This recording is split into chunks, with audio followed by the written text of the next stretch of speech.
मध्य प्रदेश में उपचुनाव की तारीखों के लिए अभी थोड़ा और इंतजार करना होगा। दिल्ली में मुख्य चुनाव आयुक्त ने आज प्रेस कॉन्फ्रेंस तो की, लेकिन मध्य प्रदेश की 28 सीटों पर होने वाले विधानसभा उपचुनाव की तारीखों का ऐलान नहीं किया। चुनाव आयोग ने सिर्फ बिहार विधानसभा के चुनाव का कार्यक्रम जारी किया है। हालांकि चुनाव आयोग की ओर से बिहार विधानसभा के लिए कोरोना की जो गाइडलाइन जारी की गई हैं, उससे इस बात का अंदाज़ा लगाया जा रहा है कि मध्य प्रदेश में भी जब उपचुनाव होगा तो वही गाइडलाइन लागू की जाएंगी। इसके तहत विधानसभा उपचुनाव में चुनाव का वक्त 1 घंटे बढ़ाया जा सकता है। साथ ही साथ एक पोलिंग बूथ पर सिर्फ 1000 वोट ही डाले जाएंगे। नॉमिनेशन के लिए ऑनलाइन प्रक्रिया को भी लागू किए जाने की बात बिहार विधानसभा चुनाव को लेकर की गई है। इन गाइडलाइन के बीच में मध्य प्रदेश में विधानसभा चुनाव की तारीखों का ऐलान 29 सितंबर को हो सकता है, क्योंकि चुनाव आयोग ने ये कहा है कि उपचुनाव के संबंध में 29 सितंबर को एक बैठक की जाएगी। हालांकि तारीखों का ऐलान भले ना हुआ हो, लेकिन राजनीतिक पार्टियों की तैयारियां तेज हो गई हैं और बीजेपी, कांग्रेस दोनों दल अपनी अपनी जीत का दावा विधानसभा के उपचुनाव में कर रहे हैं। मध्य प्रदेश में बीजेपी ने पंडित दीनदयाल उपाध्याय की जयंती पर महाजनसंपर्क अभियान की शुरुआत की है। ये अभियान उन विधानसभा सीटों पर चलाया जा रहा है जहां पर उपचुनाव होना है। सीएम शिवराज सिंह चौहान ने बीजेपी मुख्यालय में पंडित दीनदयाल पर आधारित चित्र प्रदर्शनी का शुभारंभ किया। इस दौरान उन्होंने कहा कि उपचुनाव की वजह से भारतीय जनता पार्टी महाजनसंपर्क अभियान चला रही है। घर घर जाकर अलग जगाएंगे और उपचुनाव की सभी सीटें जीतेंगे। शिवराज ने पंडित दीनदयाल को लेकर कहा कि आज का दिन हमारे लिए सबसे पवित्र दिन है। पार्टी जो कुछ है उसके पीछे सबसे बड़ा योगदान पंडित दीनदयाल जी का है। मोदी जो योजना चला रहे हैं उसके पीछे पंडित दीनदयाल का मानव दर्शन है। लाल घाटी स्थित दीनदयाल की प्रतिमा पर ज्योतिरादित्य सिंधिया ने भी माल्यार्पण किया। उन्होंने कहा कि जनता के लिए महाजनसंपर्क अभियान जरूरी है। बीजेपी के अलावा कांग्रेस भी जनसंपर्क अभियान चला रही है, क्योंकि ये चुनाव दोनों ही पार्टियों के लिए काफी महत्वपूर्ण है।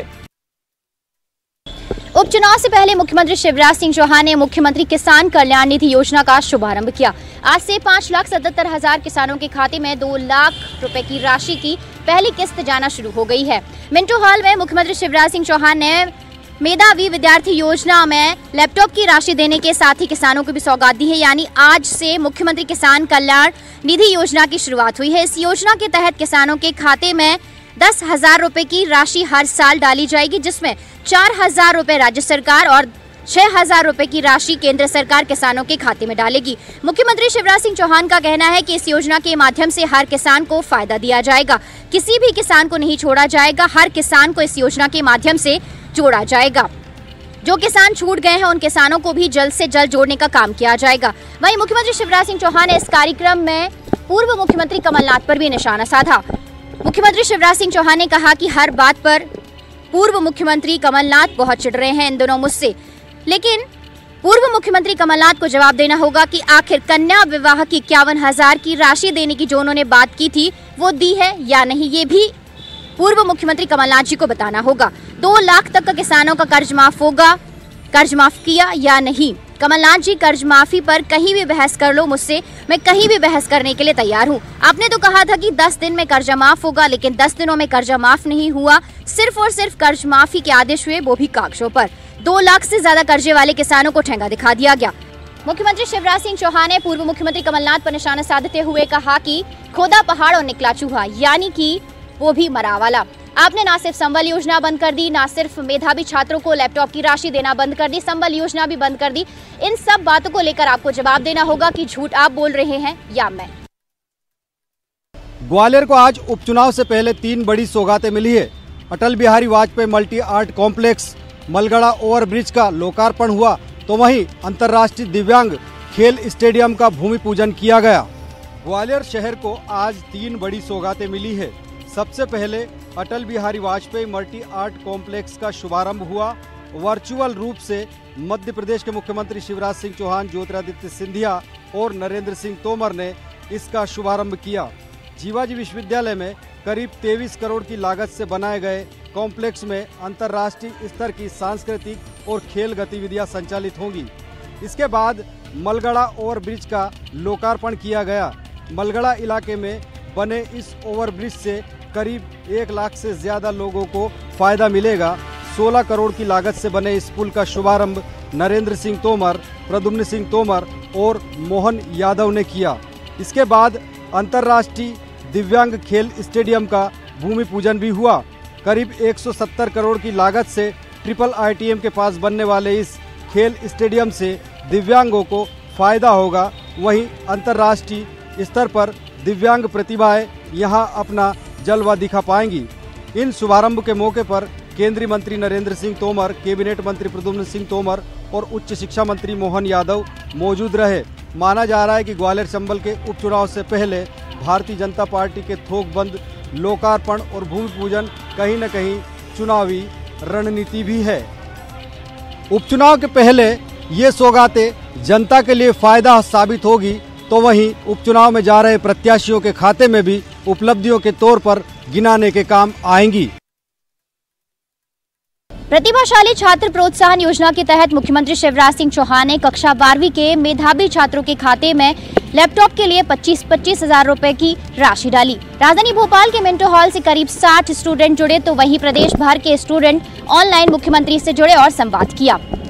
कक्षा 12वीं में इस बार 80% से ज्यादा नंबर लाने वाले छात्र छात्राओं का मुख्यमंत्री शिवराज सिंह चौहान ने सम्मान किया। अब तक 85% नंबर लाने वाले छात्रों को सम्मानित किया जाता था, लेकिन इस बार 85 से नंबर कम कर 80% अंक लाने वाले छात्रों को मुख्यमंत्री शिवराज सिंह चौहान ने सम्मानित किया है। यानी मेधावी छात्र प्रोत्साहन योजना के तहत प्रदेश भर के करीब 40,436 छात्रों को आज लैपटॉप की राशि दी गई है। यानी एक क्लिक के माध्यम से छात्रों के खातों में 25-25 हजार की राशि लैपटॉप के लिए डाली गई है। भोपाल के करीब 60 मेधावी विद्यार्थी मिंटो हॉल में पहुंचे थे, जहां पर मुख्यमंत्री शिवराज सिंह चौहान ने छात्रों को प्रशस्ति पत्र और लैपटॉप की राशि वितरित की है। हर जिले से स्टूडेंट ऑनलाइन जुड़े। मुख्यमंत्री शिवराज सिंह चौहान ने छात्र छात्राओं से संवाद भी किया। मेधावी छात्र छात्राओं से किस तरह से उन्होंने पढ़ाई कर अच्छे नंबर लाए हैं, ये भी जानने की कोशिश की। मुख्यमंत्री शिवराज सिंह चौहान ने रीवा के छात्रों से संवाद किया, जिसमें जन्म से ही हाथ न होने वाले कृष्ण कुमार से मुख्यमंत्री शिवराज सिंह चौहान ने संवाद किया और मुख्यमंत्री शिवराज सिंह चौहान ने कहा कि कृष्ण कुमार की आगे की पूरी पढ़ाई का खर्चा सरकार उठाएगी। वहीं दिव्यांग कृष्ण कुमार का इलाज भी सरकार कराएगी। हाथों का चेकअप कराने के साथ ही हाथ लगवाने का इंतजाम भी सरकार कराएगी। जल्द से जल्द इलाज के लिए कृष्ण कुमार को सरकार भेजेगी और वही पूरा खर्चा भी सरकार उठाएगी। इसके लिए आज से ही इलाज के लिए जांच पड़ताल और किस जगह पर बेहतर इलाज हो सकेगा, इसकी पूरे इंतजाम करने के अधिकारियों को निर्देश भी दिए हैं। वहीं दूसरी तरफ रीवा से ही दृष्टि बाधित कीर्ति का भी इलाज कराने का मुख्यमंत्री शिवराज सिंह चौहान ने आश्वासन दिया है। मुख्यमंत्री शिवराज सिंह चौहान ने कलेक्टर से कहा है कि वो इसके पूरे इंतजाम करें इलाज कराने के लिए और आंखों का चेकअप कराने के लिए शंकर नेत्रालय यानी चेन्नई भेजा जाएगा। इसका पूरा खर्चा सरकार उठाएगी। मुख्यमंत्री शिवराज सिंह चौहान ने कहा कि इस तरह से जो बच्चे बेहतर अंक ला रहे हैं उनसे बहुत कुछ सीखने की जरूरत है।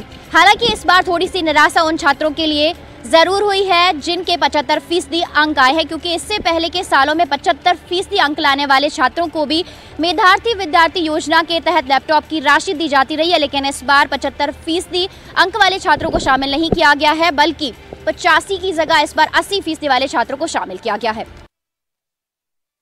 सरकारी मेडिकल अस्पताल में भर्ती कोरोना मरीज की हालत आखिर कैसी है, वो कितना स्वस्थ है, क्या स्वास्थ्य सुविधाएं उसे मिल पा रही हैं या नहीं मिल पा रही हैं, इस पूरे मसले को लेकर पारदर्शिता बनाने के लिए मेडिकल अस्पताल प्रबंधन द्वारा एक बेहद अच्छी सुविधा की गई है। आइए आपको भी दिखाते हैं। दरअसल यहाँ पर एक स्क्रीन बनाई गई है जहाँ पे जो पेशेंट एडमिट है वो अपने मरीज़ को आसानी से देख सकते हैं और इवन यहाँ अगर उसको बातचीत करनी हो तो वीडियो कॉल के ज़रिए स्क्रीन के माध्यम से बातचीत भी यहाँ पर की जा सकती है। और ठीक अस्पताल यानी जो मल्टी स्पेशलिटी हॉस्पिटल है उसके ठीक बाहर ये स्क्रीन भी लगाई गई है, जिसके माध्यम से तमाम जो कैमरे इंस्टॉल हैं वार्ड के अंदर, उसके माध्यम से यहाँ प्रत्येक वार्ड की स्क्रीनिंग जो कर दी गई है ताकि मरीज़ किस हालत में है, किस प्रकार की उसकी हालत है, किस प्रकार की सुविधाएं दी जा रही हैं, एक पारदर्शिता बनाने के लिए एक अथक प्रयास मेडिकल अस्पताल प्रबंधन द्वारा यहाँ पर कर दिया गया है ताकि मरीजों और उनके अभिभावकों में जिस प्रकार की भ्रांतियाँ फैली हैं उसे यहाँ पर दूर दूर किया जा सके। तो अच्छा इलाज, बेहतर इलाज मेडिकल अस्पताल में ही मिल रहा है मरीजों को। इस बात को सुनिश्चित करने के लिए आज ये स्क्रीन जो है वो यहाँ पर लगाई गई है और इसका जो निरीक्षण है वो भी खुद पूर्व मंत्री और विधायक अजय विश्नोई,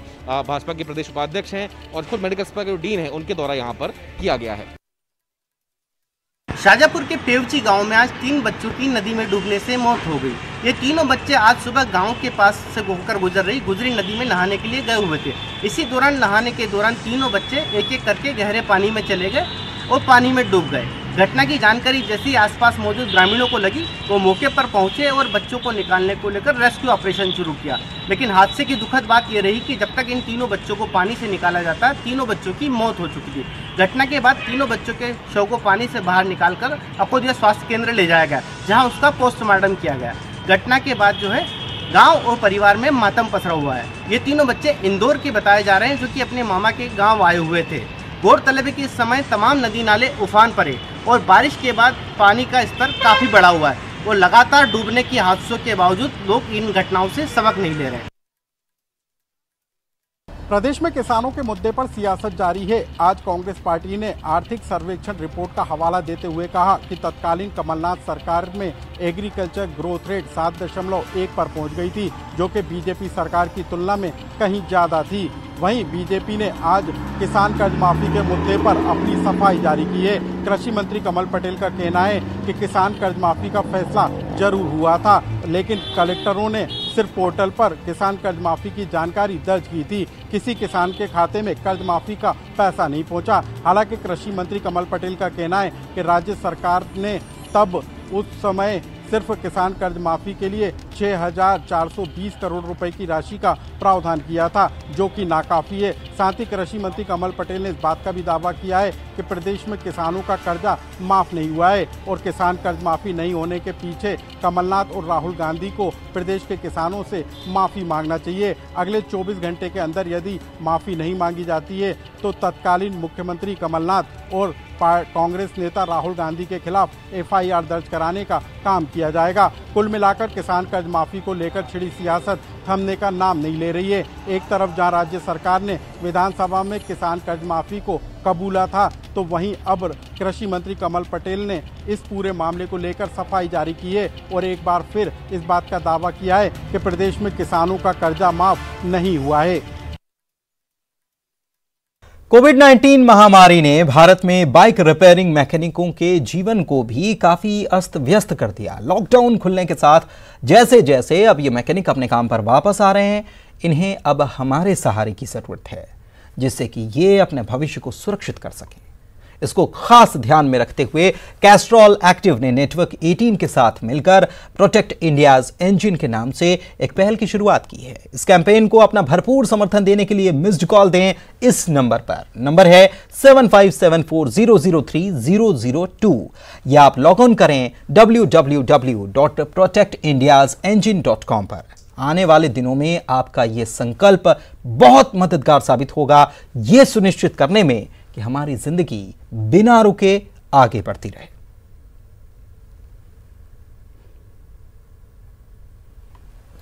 और रुक रहे एक ब्रेक के लिए, जल्द लौटेंगे। आपसे उनका दर्द जुड़ा हुआ है, ये खिसक गई। अच्छा, 28 में से कितनी सीटें? चुनाव में कहना कि क्या नतीजा होगा ये भविष्य के गर्भ में है और ये उस भगवान की अवहेलना है जो हमारा मतदाता है।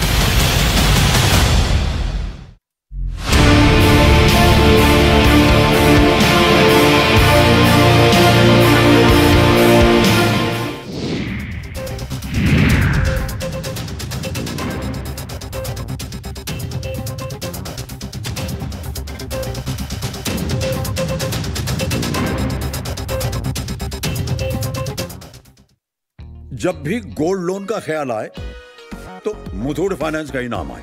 कॉल कीजिए 1-800-313-1212।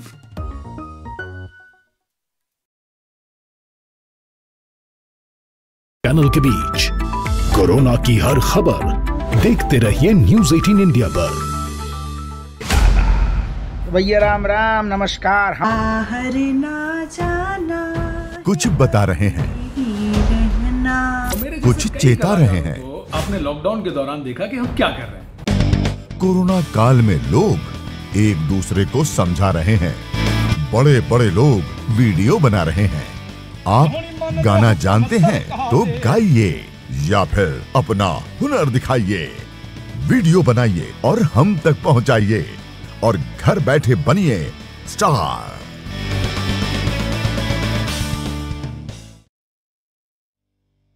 न्यूज 18 इंडिया आपका पसंदीदा नेशनल न्यूज चैनल उपलब्ध है टाटा स्काई के चैनल नंबर 519 और एयरटेल के चैनल नंबर 318 पर। कोरोना की हर खबर देखते रहिए न्यूज 18 इंडिया पर।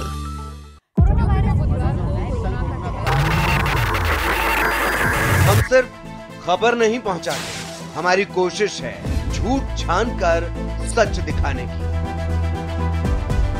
हौसला बनकर हर पल साथ निभाने की। हम रोज करते हैं कोशिश अपने मध्य प्रदेश को बेहतर बनाने की। खबर आपकी, ख्याल आपका, देखिए अपना एमपी। प्रदेश के हर शहर, हर गांव, हर कस्बे की खबर तेजी से और कोरोना से छिड़ी प्रदेश की जंग की हर अपडेट रिपोर्ट सुपरफास्ट छत्तीसगढ़ में। ये उपचुनाव नहीं, रोमांचक खेल है। इस मैच में आरोपों की रेलमपेल है। पराए हुए अपने, अपने हुए पराए। कई घर छोड़ गए, कई लौट के आए। 24 के चुनाव पर है देश की निगाहें। किसकी होगी वाह वाह, कौन भरेगा आहें। दिल थाम कर बैठिए, 24 की चकल्लास।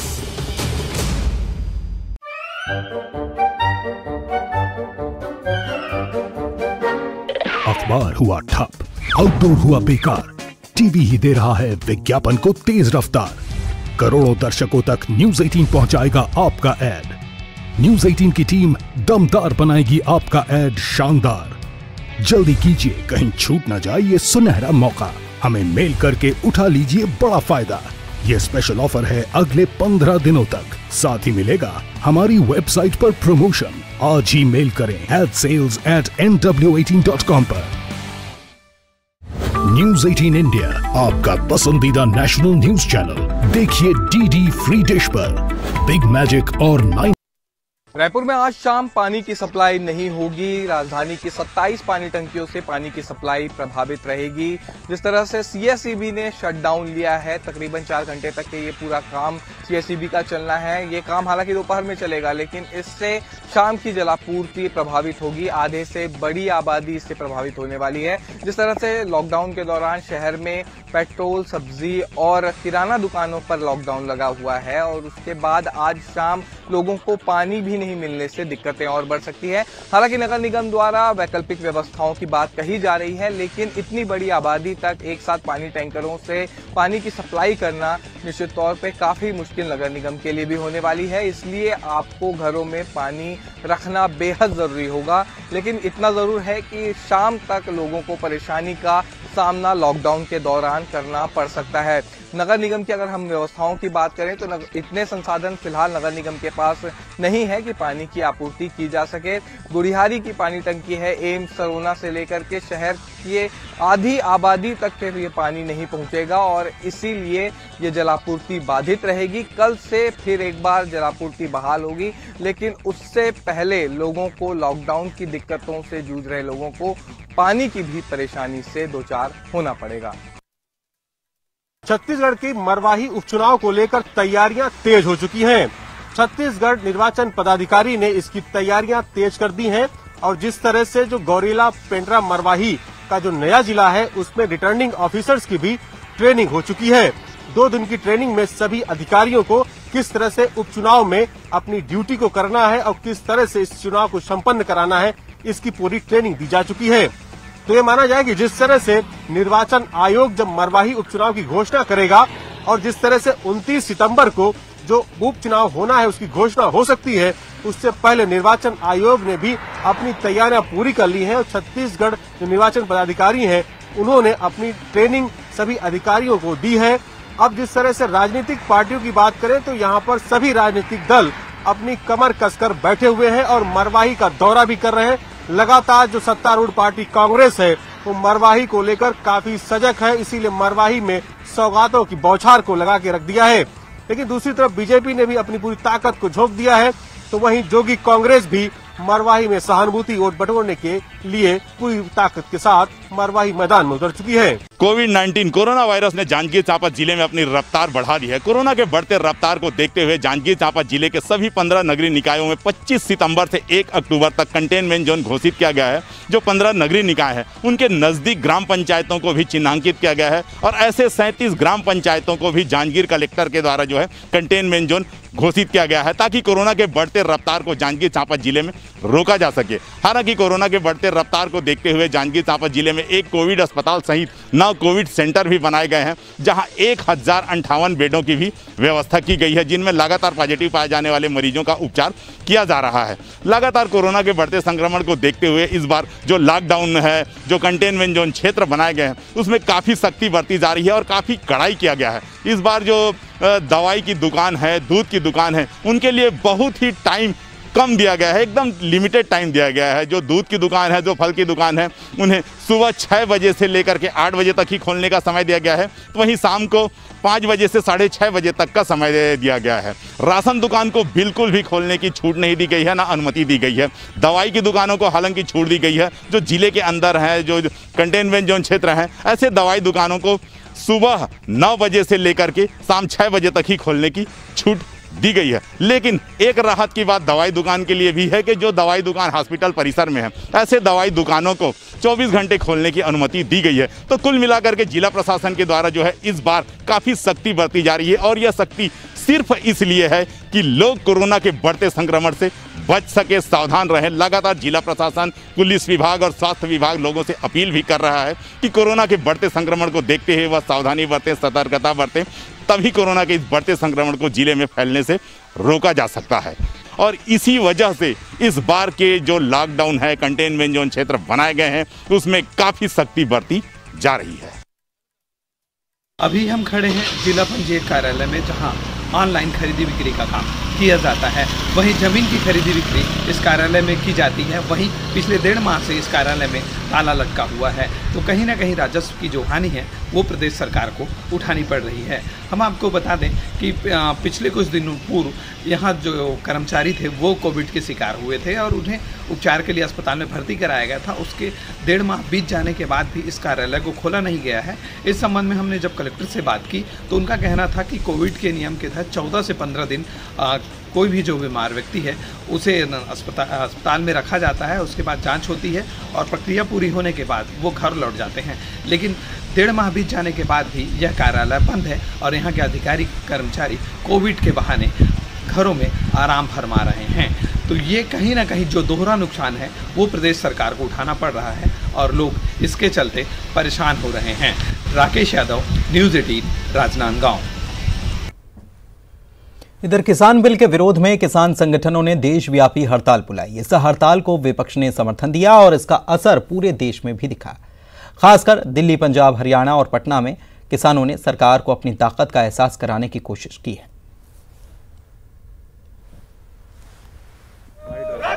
किसान एकता जिंदाबाद, किसान एकता।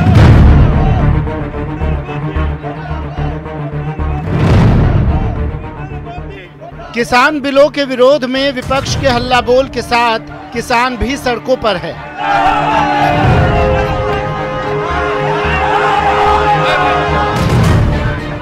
देश भर में किसान संगठनों ने अपनी चेतावनी के मुताबिक गुरुवार से ही सरकार के खिलाफ प्रदर्शन शुरू कर दिया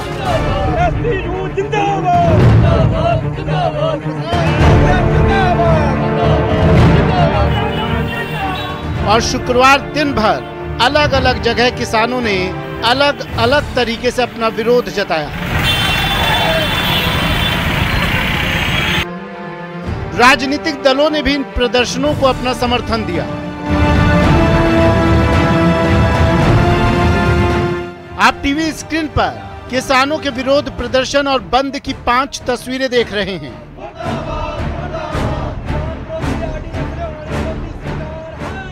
एक और पंजाब, हरियाणा में किसानों ने रेल रोको अभियान चलाया। वहीं बिहार में आरजेडी ने ट्रैक्टर रैली निकालकर किसान बिल का विरोध किया। दरभंगा में किसानों ने भैंस की सवारी कर विरोध जताया। वहीं अगरतला में मशाल जुलूस और दिल्ली में कैंडल मार्च निकाला गया।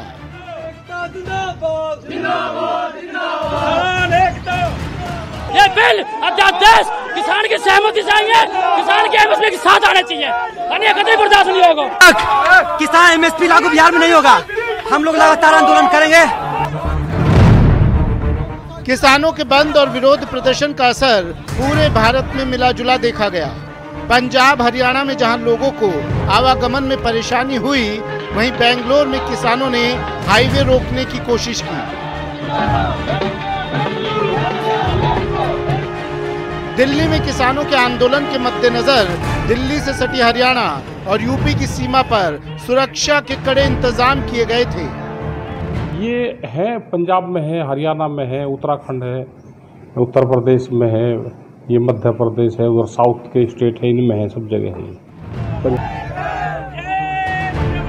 किसानों ने अपनी शक्ति का प्रदर्शन करने के लिए जंतर मंतर का भी सहारा लिया और यहाँ सभा में कई राजनीतिक दलों के नेता भी शामिल हुए। वहीं इसके जवाब में सरकार ने बिलों को किसान हित में करार दिया। प्रदर्शन विरोध करना, हम किसानों के साथ खड़े हैं, किसानों का बल है राष्ट्रीय जनता दल। देखो, जब तक किसानों की मांगे नहीं मानी जाएंगी, अब संघर्ष का ही रास्ता रह गया। किसान को गुमराह करने का एक काम कर रहे हैं, इसलिए मैं स्पष्ट तौर पर कह दूं, अगर बड़ा किसान कल तक कमाता था, आज छोटे किसान को कमाने का अवसर भी दे रही तो मोदी सरकार दे रही। और इसी के साथ इस बुलेटिन में इतना ही। आज आपसे उनका दर्द जुड़ा हुआ है, ये खिसक गई। अच्छा, 28 में से कितनी सीटें? चुनाव में कहना कि क्या नतीजा होगा, ये भविष्य के गर्भ में है और ये उस भगवान की अवहेलना है जो हमारा मतदाता है।